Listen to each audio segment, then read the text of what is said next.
बिस्मिल्लाहिर्रहमानिर्रहीम। अस्सलाम वालेकुम व्यूवर्स।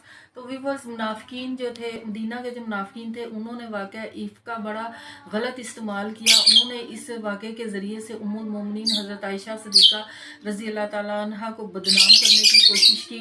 और रईसुल मुनाफिकीन जो कि जिसका नाम अब्दुल्ला बिन उबी था, ये रईसुल मुनाफिकीन से मशहूर के नाम से मशहूर था, क्योंकि ये मुनाफिकीन का सरदार कहलाया जाता था। इसने जब हज़रत आयशा सिद्दीक़ा रज़ी अल्लाह ताला अन्हा को हज़रत सफ़वान बिन मुअत्तल रज़ी अल्लाह ताला अन्हु के साथ आते हुए देखा, तो लोगों में उन्हें बदनाम कर दिया और कहने लगा कि खुदा न खास्ता नौज़ बिल्ला उम्मुल मोमिनीन जो है वो अब पाक दामन नहीं रही। तो व्यूवर्स, इस प्रोपेगेंडे को इतना ज़्यादा फैलाया गया कि बहुत सारे सहाबा कराम, आपको सुनकर हैरानी होगी कि बहुत सारे मुसलमान, और जिसमें चंद एक सहाबा कराम भी थे क्योंकि बड़े बड़े नाम हैं, वो भी इस वाक़े में वक्ती तौर पर मुलव्वस हो गए। एक का नाम मैं अभी बता देती हूँ क्योंकि उनको मैं और आप हम सब लोग जानते हैं। स्पेशली जब महफिल मिलाद का नाम आता है तो लोग जब जवाब पूछते हैं कि मिलाद जो है वो मनाया जाता है तो इसकी क्या दलील है, तो लोग जो है वो एक सहाबी का नाम बताते हैं। तो वो सहाबी भी इस वाक़े में मुलव्वस हो गए।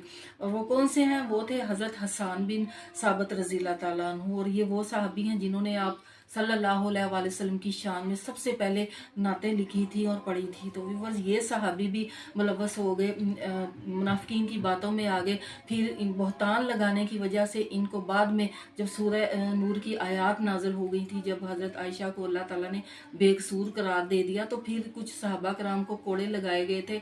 गालबन मेरे ख्याल में बहतान लगाने की सज़ा जो है मेरे ख्याल में 80 या 100 कोड़े होती है, मुझे इस वक्त याद नहीं है। तो फिर इन सहाबी को भी कोड़े लगाए गए थे, यानी हज़रत हसन बिन साबित रज़ी अल्लाह ताला अन्हु को, इनको भी कोड़े लगाए गए थे। तो बाद में इन्होंने क्योंकि अपनी गलती का जो है वो इकरार कर लिया था, लेकिन फिर भी बहतान लगाया था, इस वजह से इनको भी कोड़े लगाए गए थे। तो व्यूवर्स, ये वाक़या इतना फैला, ये वाक़या सरासर बेबुनियाद था। उम्मुल मोमिनीन हज़रत आयशा सिद्दीक़ा रज़ी अल्लाह ताला अन्हा जो थी वो बिल्कुल बेकसूर थी। लेकिन जब बात फैली, अगर जब बात फैल जाए, किसी को बदनाम करने की कोशिश की जाए, तो नतीजा क्या निकलता है? फितरी तौर पर वो उस बंदे पे असरात होते हैं उसके, वो बीमार पड़ जाता है।